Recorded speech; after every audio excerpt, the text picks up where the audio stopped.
Alright, so we are on question 9 of the November 2018 South African CAP syllabus Matric Math Exam Paper 1. Okay, so here is a question on graphs, differentiation, cubic graphs, lots of things going on here. Now let's see what we have to deal with. Alright, so let's say the graph of gx equals x cubed plus bx squared plus cx plus d is given, or it's sketched, and they just tell us what's on the page, right? Intersects the x-axis at p and at -5, the y-axis at 20, and the turning points are r and p. Alright, let's look at 9.1.1. So 9.1.1, we're told to show that b is 1, c is -16, and d is 20. So we have to find those values. So let's just write down the equation of the graph. G of x is x cubed plus bx squared plus cx plus d. So we have to find b, c, and d.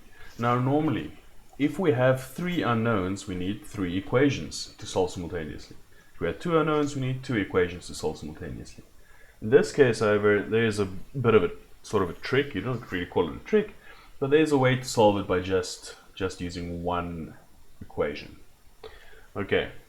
Now, the first thing that I think most people would think of is, well, just substitute some values and find equations, right? So we can try that. We can substitute in this point and that point. If we substitute in this point here, 0, 20, all we'll get is y equals 20. Right, so that'll give us, well, that'll give us d equals 20 if we simplify. So let's say d takes plus 1.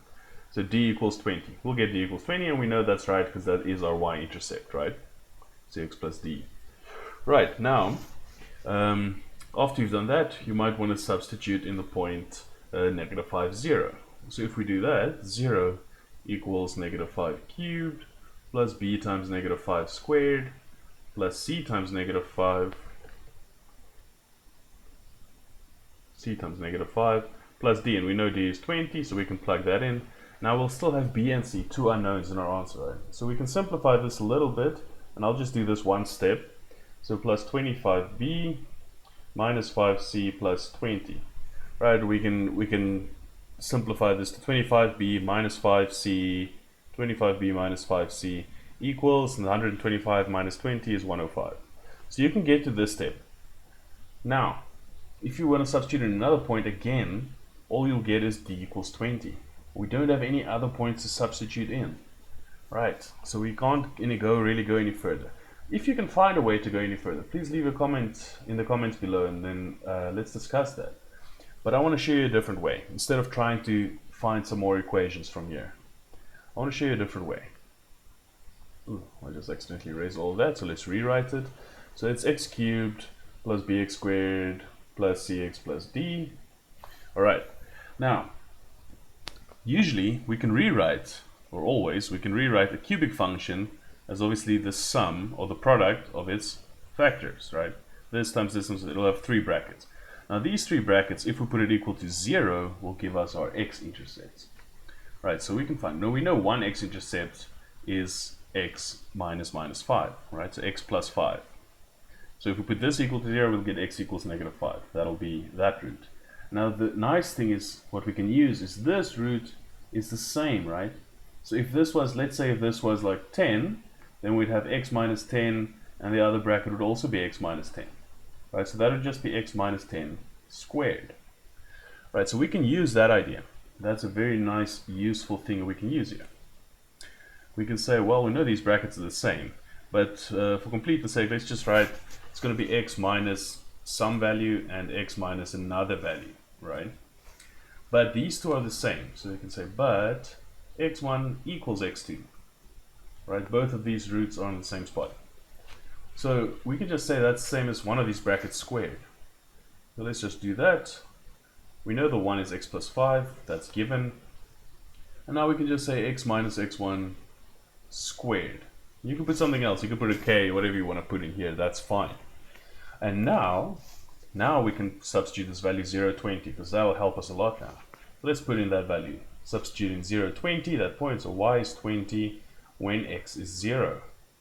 When x is 0, so 0 minus x1 squared, 20 equals 0 plus 5 is 5, and negative x1 squared is negative x1 squared, so it's just positive x1 squared.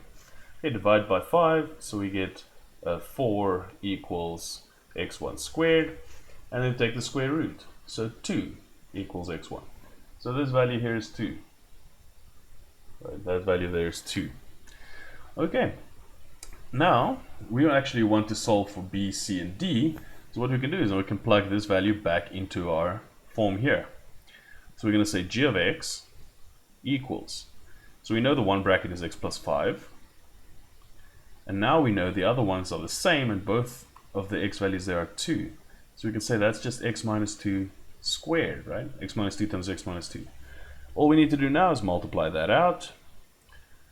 Okay, so I'm going to keep the x plus 5 first, and first square this bracket. So x minus 2 times x minus 2 will give us x squared minus 4x plus 4. And then we're going to multiply this bracket into there. So x times x squared, x times negative 4x, all of that. So x times that gives us x cubed. Oopsie. X cubed minus 4x squared plus 4x plus 5x squared minus 20x and plus 20. Okay, collect our like terms. So g of x equals, so x cubed, that's the only x cubed. Now the x squared, so we have 2 of those. Negative 4 plus 5 is 1 x squared. And the x's, we've got 4 minus 20, that's negative 16 x's. And then plus 20 at the end, plus 20. Okay, and we know the value in front of the x squared is b, so that's b. And we see that's 1. The value in front of the x is c, so that's c, and that's negative 16. And this value here at the end, the constant is d. Right, so that's d, and that is 20. So we've proven b is 1, c negative 16, and d equals 20. Alright, if you didn't see you could do this, let me know if you found another way to do it. That'll always be interesting to see. Right, 9.1.2. 9.1.2.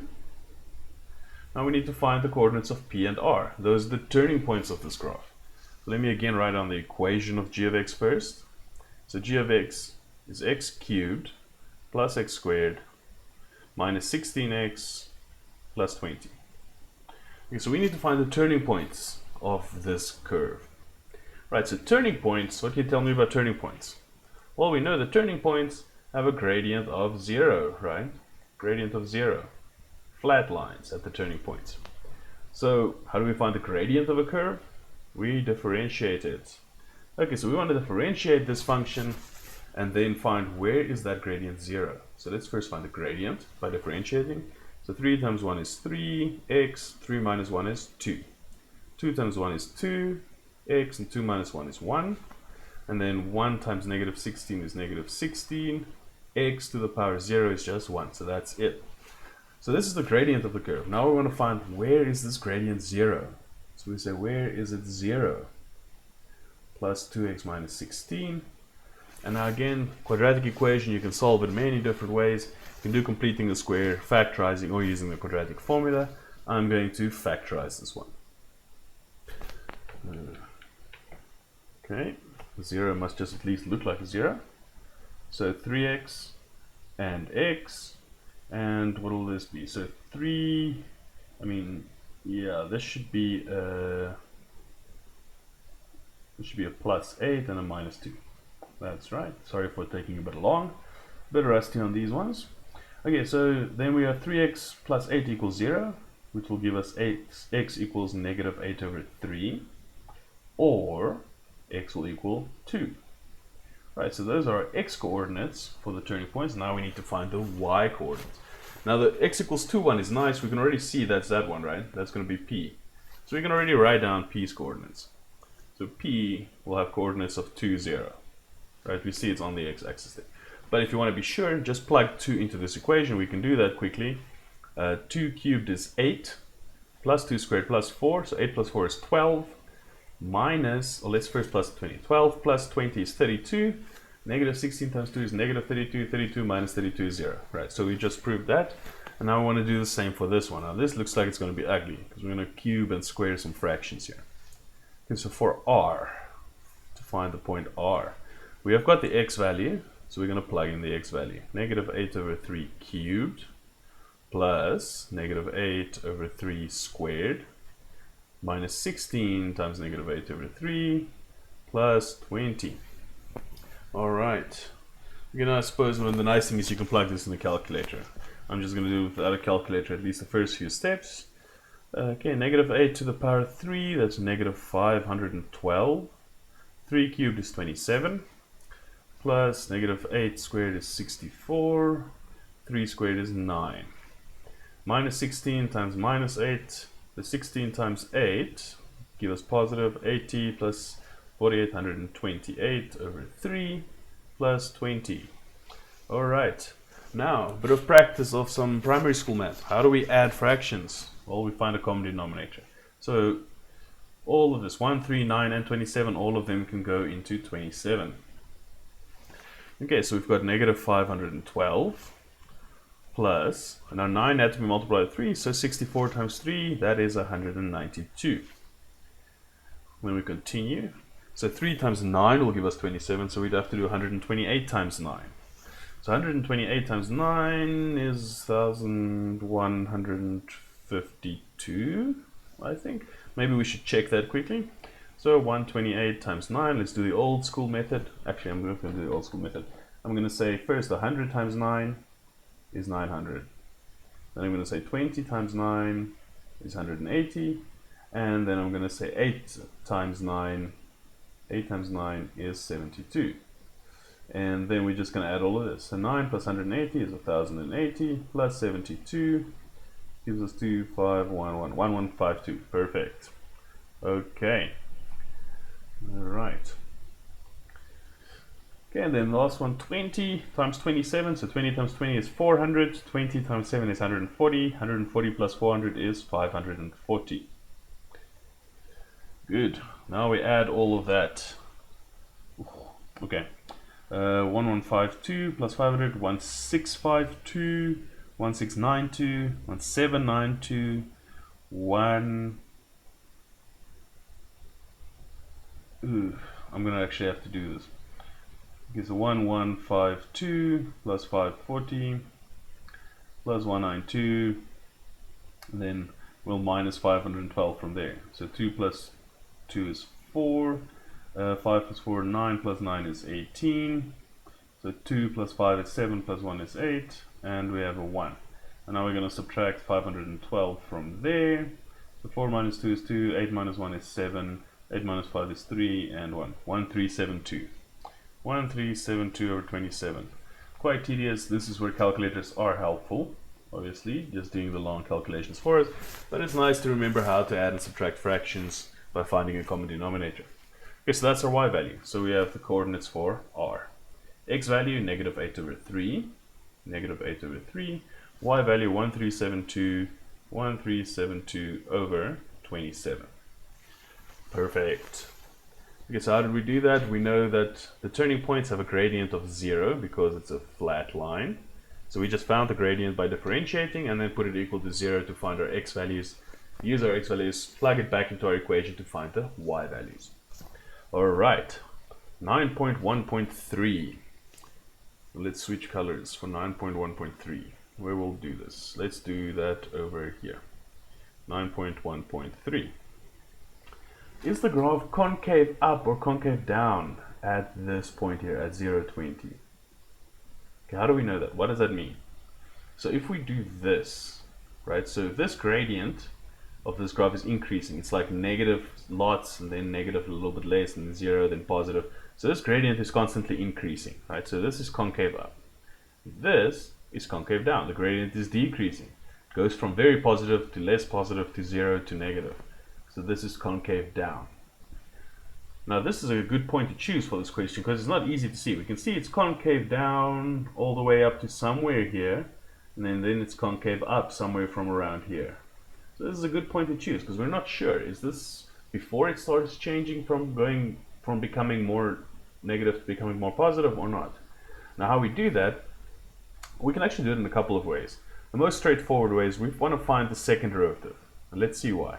So let's start with our normal equation again. X cubed plus x squared squared minus 16x plus 20. Now to find the gradient of this curve, we want to do the first derivative, differentiate it once. We get 3x squared plus 2x minus 16. Right. But now, so this is the gradient. And we want to find, is the gradient increasing or decreasing? Right, so then we find the second derivative. This will tell us if the gradient is increasing or decreasing, because it will give us the gradient of the gradient. Okay, so this becomes 6x plus 2. Right. Now, we said it's concave upwards if the gradient is increasing. So let's see, is it increasing or decreasing at that point? So at that point, at this point here, x is 0. So we're going to plug in 0. So we do that, which gives us 6 times 0 plus 2, which is just 2. Positive, so the gradient is increasing, so it's concave upwards. Right, another way we could do is we could find the inflection point, which is exactly where it changes, and then we can see it's concave up or concave down. So let's maybe do that. So if we found the second derivative, now let's say to find the inflection point, we just make this thing 0. So equals 6x plus 2, negative 2 equals 6x, so negative 1 over 3 equals x. So when x is negative 1 over 3, that's where it starts changing from concave up to down or from down to up.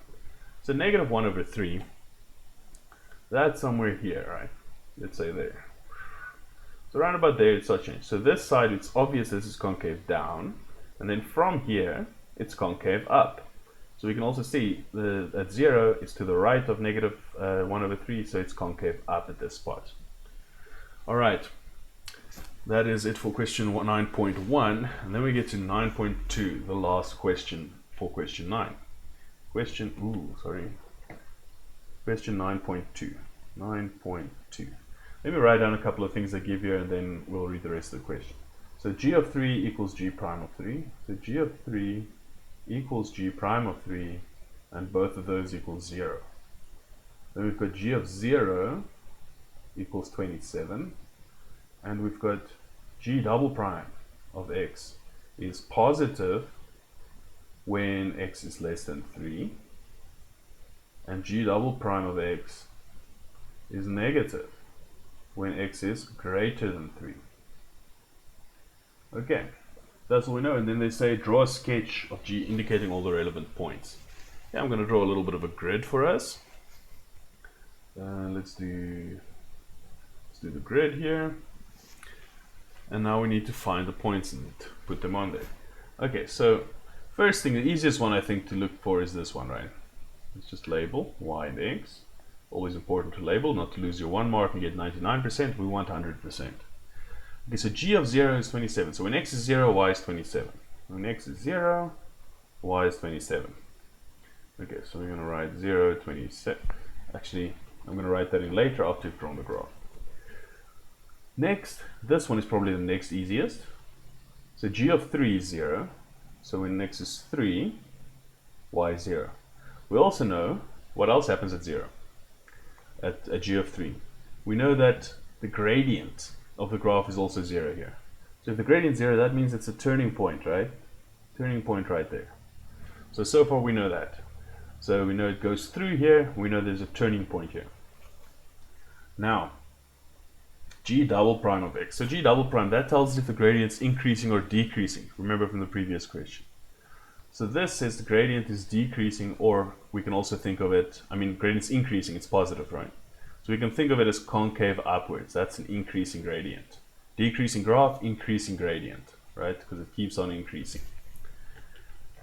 So we know this part less than 3, so everything to the right is concave upwards. So that type of shape. And everywhere to the right of 3 is concave downwards. So we've got something like this. This is a tricky graph, and this is why this part is important. So it goes through here. Now this is supposed to be a turning point, and it is, because it turns to go up, but then turns to go down again. So it's got all three turning points on that same spot. So concave up, and then concave down. And this is the point 3, 0, and this is the point 0, 27. Okay, so that's a sort of a sneaky cubic function, because usually we're used to drawing this shape or that shape, right, where it has distinct different turning points at different places. Now the only thing is the turning point is at the same spot. turning point there and there. And we can just, or we can't, we don't have the equation, but we could have tested it. Like, for instance, this graph, just for fun to finish off.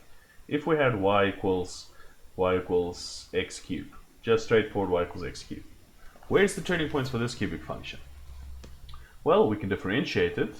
So that looks like a g, not like a y. So we can differentiate that.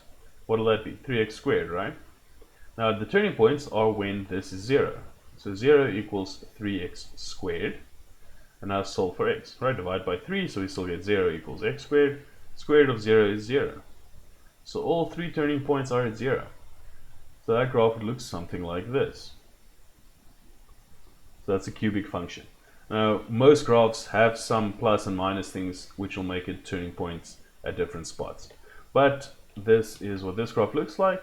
So it's good to see a question like this, which might confuse you a little bit, because you think, okay, this must be a turning point, so it must go up again, but then what's wrong here? Okay, so hopefully that was helpful. That was it for question, what was this, question 9. So we're almost done with the paper, we're getting towards the end of the paper, and I'll see you again for question 10.